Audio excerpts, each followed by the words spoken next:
Hello everyone, आप सभी का स्वागत है आईएफएस के इस वंडरफुल प्लेटफॉर्म पर। एंड आज हमारे साथ और एक विद्वान टॉपर जुड़ चुके हैं जिन्होंने सीएसआर एग्जामिनेशन को बहुत अच्छे तरीके से प्रिपेयर किया है। एंड इसको उन्होंने एआईआर सचिन तेंदुलकर का फेवरेट नंबर है 100, वहाँ से इन्होंने उस रैंक से इन्होंने क्वालिफाई किया है इस एग्जामिनेशन को।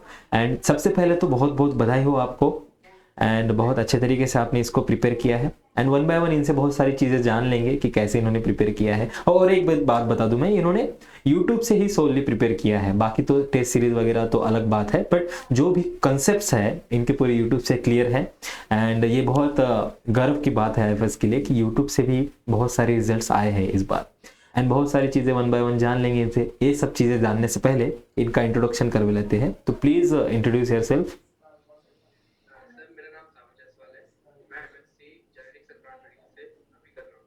तो मैं Govind Vallabh Pant university of agriculture and technology से अपनी एमएससी कंप्लीट कर रहा हूँ। एंड ये मेरा लास्ट सेमेस्टर चल रहा है। और जैसा कि आपने बताया कि मेरी 100 रैंक आई। यस, एंड आपका ये लास्ट सेमेस्टर चल रहा है, मतलब आप मास्टर्स में ही हो। एंड मास्टर्स में ही आपने इस एग्जाम को दिया है, तो कितना चैलेंजिंग होता है जब इस एग्जाम को आप मास्टर के साथ प्रिपेयर करते हो, या फिर आप आसानी से कर सकते हो? नहीं सर, थोड़ा सा चैलेंजिंग होता है क्योंकि कोर्स वर्क भी रहता है और फिर उसके साथ हमें प्रिपरेशन भी करना पड़ता है। और पहले 2 सेमेस्टर में मतलब फर्स्ट ईयर में तो मुझे आइडिया नहीं था कि सीएसआर के एग्जाम होता भी है। फिर मेरे दोस्तों ने बताया, एक बार अटेम्प्ट किया उसने दूसरा, फिर ऐसे ही दोस्तों ने बताया तो उसके साथ अटेम्प्ट किया मैंने। उसको मुझे अंदर कुछ भी नहीं आया, फिर उनको पता चला धीरे धीरे कि आईएफएस करके पढ़ता हूँ मैं। तो लास्ट मतलब अक्टूबर नवंबर में मुझे पता चला आईएफएस के बारे में। फिर उसी के साथ मैं यूट्यूब पे कंप्यूटर फिर उसी के साथ जब आपने जो 500 चैनल का राइट। एंड उसी के साथ फिर मैंने क्रैश कोर्स भी लिया जिसमें टेस्ट सीरीज भी इंक्लूडेड थी। एंड उसी के साथ इतनी प्रिपरेशन करके मैंने समय जितना बोला जैसा बोला करता है। एंड बस blindly following the footstep of the teachers of the IFS, right? जैसा उन्होंने बोला वैसा किया है आपने, एंड बहुत अच्छी रैंक आपकी आई है। इसके लिए बहुत आपको कॉन्ग्रेचुलेशंस। एंड ये आपका पहला अटेम्प्ट था? नहीं, सेकंड अटेम्प्ट सर। ओके, तो क्या सीखा है आपने पहले अटेम्प्ट से? सर पहले अटेम्प्ट से मुझे ये पता चला कि पेपर में क्या आता है, पेपर क्या मांगता है। राइट। अ, ऐसा होता है ना कि हमें कुछ पता नहीं होता है, हम सीधे चले जाते हैं कई बार। तो वैसे ही मैं पेपर देने गया, मैं देखा कि पेपर कैसे किस पैटर्न में आता है, कितना हमें बैठना है, कैसे हमें क्वेश्चन को पढ़ना है, वो सब हमने देखा। फिर जैसे जैसे उसके हिसाब से पता चला कि हाँ ऐसे ऐसे क्वेश्चन करना है और इतने में क्वेश्चन छोड़ना भी है। ये तो मुझे पता ही नहीं था कि हमें जैसे 75 25 करना होता है। तो एक बार पेपर देने के बाद फिर उसके बारे में थोड़ा और पता चला फर्स्ट अटेम्प्ट के बाद, तो पता चला। फिर अभी इस बार सेकंड अटेम्प्ट में पूरा फोकस था, जैसे सबने बताया तो जितना बताया वही करना और उतना ही करके सीधे यहाँ। ग्रेट, बहुत बढ़िया। एंड आप क्वेश्चन प्रैक्टिस डेली करते थे? हाँ सर, मतलब मैंने प्रिपरेशन ही सर अक्टूबर नवंबर में स्टार्ट करा। एंड जैसे जैसे थोड़ा बहुत पढ़ता था मैं, जैसे यूट्यूब पे दयानंद सर की क्लास चलती थी तो मतलब पुरानी वाली क्लास ही उनका फॉलो करता था। है। और उसके बाद एक बुक लिया था मतलब क्वेश्चन प्रैक्टिस करने के लिए। तो जितना क्वेश्चन प्रैक्टिस से बनता था वो करता था और बाकी मैंने पुराने ईयर के क्वेश्चन भी निकाले। मतलब 4 5 साल के क्वेश्चन उसमें मैंने जब पढ़ो सर का ये है लिखते हैं वीडियो डाला है और ऐसे ही इसके पेपर का सॉल्व करता हूँ वो अच्छे से। राइट, मतलब मैं ये कह सकता हूँ कि जो आपका दिसंबर का एग्जाम था जो डिले हुआ, वो आपके लिए बहुत लकी साबित हुआ। राइट, बहुत लकी साबित हुआ। उसकी वजह से आप जो भी आपकी कमियां थी या फिर सिलेबस कंप्लीशन था, ये सब आपने कर लिया। राइट, इस मतलब आपने संधि का बहुत सही इस्तेमाल किया है, ये मैं कह सकता हूँ। बहुत बहुत अच्छे से आपने इसको किया है। एंड कुछ एग्जामिनेशन के बारे में बात कर लें। ए बी सी 3 सेक्शन होते हैं, आपको पता ही है। एंड सबसे पहले आपने किसको सिलेक्ट किया है, एंड इसके पीछे का कारण क्या है? सर जैसे लाइफ साइंस के स्टूडेंट होते हैं कि उनको थोड़ा ये पार्ट थोड़ा टफ लगता है, लेकिन मेरा प्लस पॉइंट था कि ए पार्ट ही मेरा सबसे अच्छा था। ग्रेट, बढ़िया। तो बी पार्ट की जगह मेरा फोकस ज्यादा ए पार्ट पे था कि सी पार्ट तो करना ही था, सी सेक्शन को करना ही था। उसमें मेरे को पता था कि मेरे से हो जाएगी। जब मैं टेस्ट सीरीज दे रहा था तो हमेशा सी सेक्शन के मेरे 20 21 क्वेश्चन सही जाते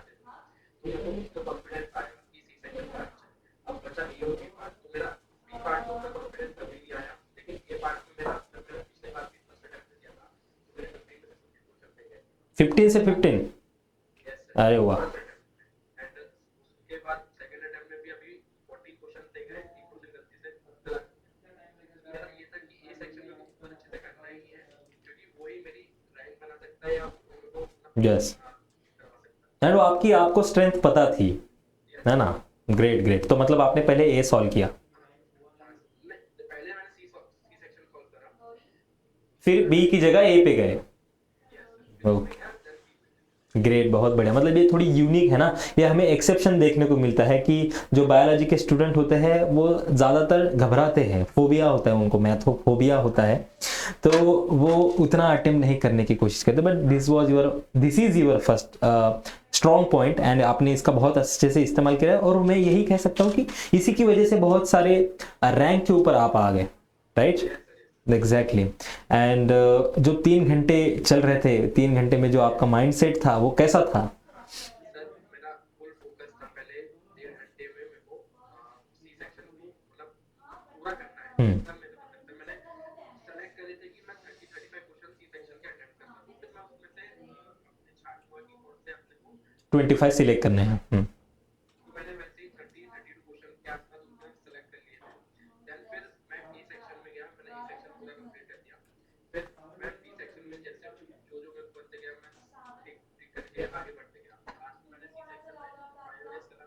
मैं ए सेक्शन में वापस नहीं गया, बी सेक्शन में वापस नहीं गया, मैं सी सेक्शन में वापस आया कि कंफर्म सी सेक्शन में मेरे 25 ये हिसाब से मैंने 25 सेलेक्ट करे, उसमें मेरे 20 सही गए। वाह, ये सेक्शन में मतलब सोचता था कि मेरा ये सेक्शन 100% सही जाएगा, तो मैंने ये कर ग्रेट, बहुत बढ़िया, बहुत बढ़िया। एंड ये बहुत प्लस पॉइंट हो जाता है ना कि जब आप पार्ट ए को भी स्ट्रॉन्ग कर लेते हो, बिकॉज ऑब्वियसली सभी को पता है कि लाइफ साइंस का स्टूडेंट है तो वो बी एंड सी तो पढ़ेगा ही पढ़ेगा ना ब्लाइंडली, बिकॉज लाइफ साइंस नहीं पढ़ेगा तो फिर क्या पढ़ेगा। बट उसके साथ साथ अगर आपने ए पार्ट भी उसके साथ स्ट्रॉन्ग कर लिया तो it is your limiting factor between you and your rank. Exactly, ये पार्ट भी आपको रैंक दिलाएगा। राइट बी पार्ट तो सब लोग करते हैं, सी पार्ट भी सब करते हैं। राइट, ये बात बहुत सही है। एंड क्या करना चाहते हो आगे? सर मैं तो पीएचडी करूंगा अभी आगे। कुछ ऐसा सोचा है, कोई अच्छे टॉपिक में रिसर्च करना है? आपका कुछ फेवरेट टॉपिक है? नहीं, मैं एग्रीकल्चर बैकग्राउंड से बीएससी एमएससी कंप्लीट करा है, मैं इसको कंटिन्यू करना है। ओके, मतलब एग्रीकल्चर से करी, तो मैं पीएचडी भी हमारे कोर सब्जेक्ट जो है जेनेटिक्स एंड फार्मिंग उसी को परस्यू करना चाहता ओके, मैं एग्रीकल्चरल फील्ड में आपको बहुत अच्छा लगता है। ग्रेट, बहुत बहुत अच्छी बात है ये, क्योंकि एग्रीकल्चर की तरफ बहुत कम लोग जा रहे हैं। एंड ये अच्छी बात है कि आप कुछ इनोवेशन या फिर इनोवेटिव करके लाओगे उसमें, हम ये आशा करते हैं। एंड ऐसे कुछ यूनिट्स थे बहुत चैलेंजिंग लगते थे आपको? सर है बायोकेमिस्ट्री है, जैसे मैंने टोटल 8 या 9 स्टूडेंट को टारगेट किया था। फिजियोलॉजी एंड डेवलपमेंट ये मैंने छोड़ दिया था, मैंने आज तक इनको पढ़ा ही नहीं। जीरो नॉलेज था, we can say zero knowledge है। मैंने टॉपिक छोड़ दिए थे कि मैं इसको पूरा नहीं किया था, दैन फिर मैंने बायोकेमिस्ट्री सबसे पहले एमएससी में हमारा सिलेबस जो है उसके हिसाब से बहुत सब्जेक्ट है, ये थे टॉपिक्स थे वो सेलेक्ट कर जेनेटिक्स हो गए, जैसे बायोकेमिस्ट्री हो गया, फिर ये सब थोड़ा था कि हो जाए। तो 8 टोटल 8 या 9 सेक्शन टॉपिक्स को करा अच्छे से, लेकिन मैं एक दूसरा टॉपिक आपको कि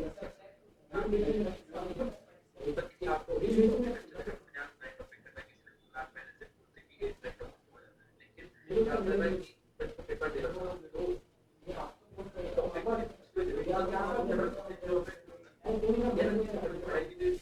लेकिन अगर वो करता तो मैंने अपने टॉपिक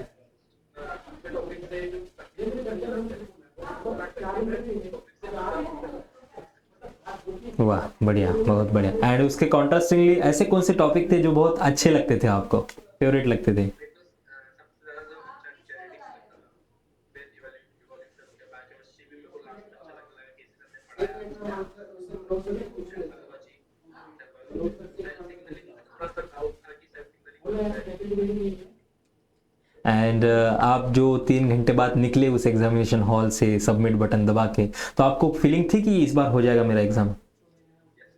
वाह, 100% श्योर था इस बार कि हाँ इस बार हो जैसे मैंने एनालाइज करा अपना पेपर, मेरे को 5 मिनट मिले थे लास्ट में अपना टोटल करने के बाद, तो मैंने देखा कि हाँ कि श्योर क्वेश्चन कितने हो सकते हैं, तो ए और बी और सी पार्ट की बिल्कुल पार्ट जितने भी सही आए उतना प्लस पॉइंट। बढ़िया, बहुत बढ़िया। एंड 100% श्योर थे कि 100 रैंक आ जाएगा, राइट? बस JRF हो जाएगा, रैंक का आपको उतना ये नहीं था। बहुत बढ़िया, बहुत बढ़िया। एंड बहुत अच्छा करो अपने रिसर्च में जो भी आप चाह रहे हो। एंड आपको जैसे ये जल्दी पता चला है एग्ज़ाम के बारे में, वैसे ही आप ट्राई करो कि आपके जो जूनियर्स है, आपके जो आजू बाजू वाले लोग हैं जो क्लूलेस है ना, उनको पता नहीं है कि मैंने BSc कर ली, मास्टर्स कर रहा हूँ, आगे क्या करना है, they do not have any direction. So ये आपका काम है, ये आपकी रिस्पॉन्सिबिलिटी है कि उनको बताए, उनको गाइड करें, because you have the knowledge, है ना? ये आपकी रिस्पॉन्सिबिलिटी बनती है। एंड आई होप कि आप बहुत अच्छे तरीके से सबको गाइड करोगे जो भी आपसे हेल्प चाहते हो उनको, ठीक है? एंड बहुत खुशी हुई आपने इस एग्ज़ाम को इतने अच्छे तरीके से क्वालिफाई किया है, बहुत अच्छे तरीके से फुटस्टेप को फॉलो किया है, एंड IFS की लेगेसी को बहुत अच्छे से मेंटेन कर रहे हो। Okay, and all the best for your bright future. And बहुत अच्छा लगा आपसे बात करके। Thank you, thank you.